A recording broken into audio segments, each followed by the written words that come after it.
This is the last story from the series. If you haven't watched the first two, you can find them on our channel. The dust swirled around Elias's legs, a red cloud in the hazy afternoon light. His bare feet padded silently over the baked earth, his gaze fixed on the gnarled branches of the old acacia tree. The villagers called it the Whispering Tree, not because it rustled secrets in the wind, but because it was here that news, good and bad, was shared. Decisions were made, destinies were altered. And today, under the watchful gaze of the ancient tree, Elias was to discover his destiny. He was 21, a weaver by trade, his nimble fingers adept at transforming rough threads into intricate tapestries.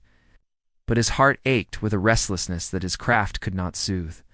He felt trapped in Azmat, a village where time seemed to move at the pace of the slow, lazy river that snaked through the arid plains.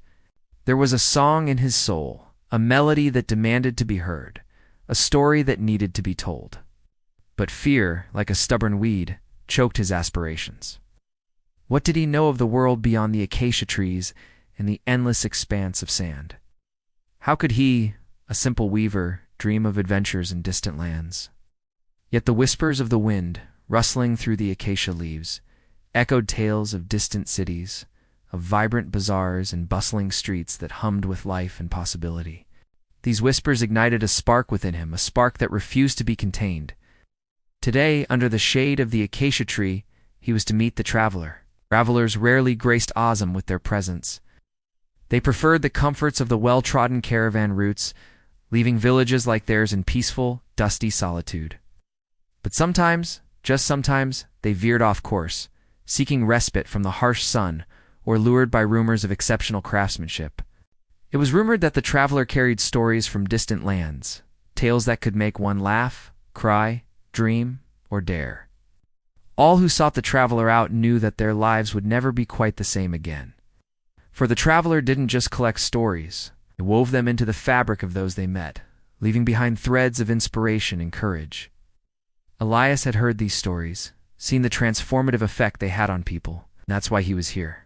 His call to adventure had come in the form of a lost sheep, a stray goat, and a sudden rainstorm. When he finally reached the traveler, he found a tall, lean woman with eyes as dark and deep as the star-filled night sky. Her hair was braided with beads and copper wire, and her flowing robes were adorned with patterns from lands he had only dreamed of. Round her sat a mismatched collection of instruments, each telling silent tales of the roads they had traveled.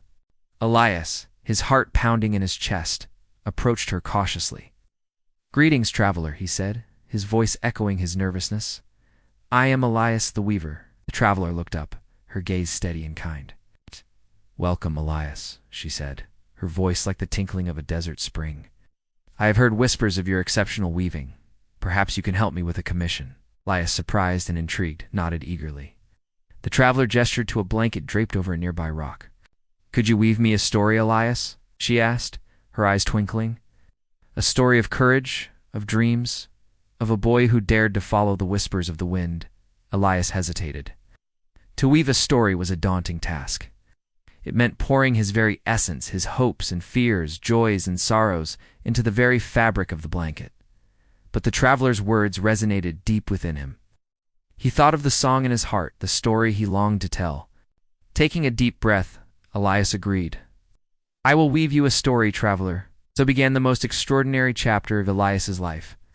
Under the shade of the acacia tree, amidst the whispering leaves and the watchful gaze of the ancient branches, Elias wove his story. Day and night he worked, his nimble fingers dancing across the loom, guided by the melody in his heart.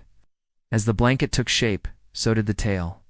Each thread he pulled, each knot he tied, wove a new layer of his being into the fabric.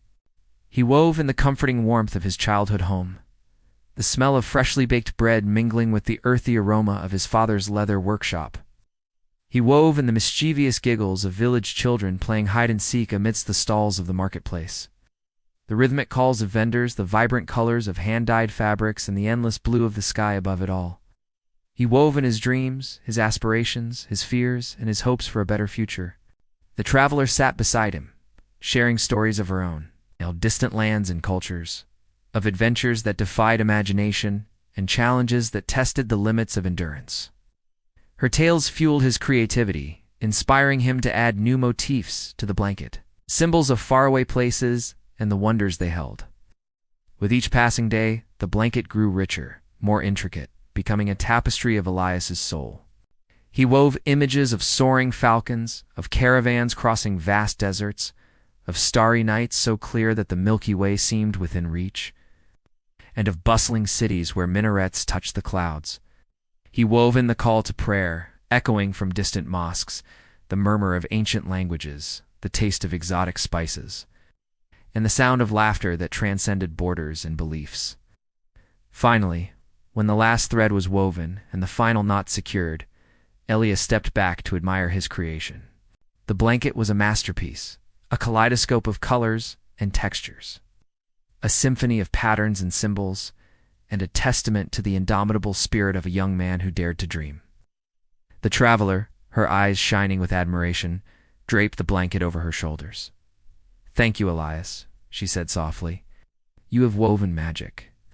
Then, as the sun began its slow descent, casting long shadows across the dusty ground, the traveler told Elias that it was time for him to fulfill his part of the bargain.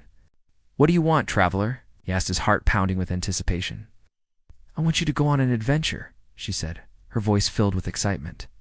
"Go beyond the whispering tree, beyond the river, beyond the hills, and discover the world."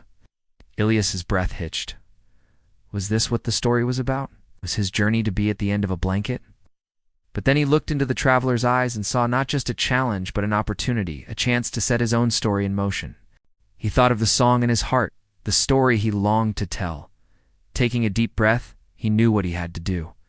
"I accept your challenge," he said, his voice firm with newfound resolve. "Me the world." The traveler smiled, her eyes crinkling at the corners. "Then let us begin your adventure right away." So they set off together, the weaver and the traveler, their steps light, their hearts hopeful, ready to embrace whatever wonders and challenges lay ahead. As the sun dipped below the horizon, casting long shadows that stretched towards the distant hills, Elias knew that his life would never be the same again. He was no longer just a weaver from Asmat.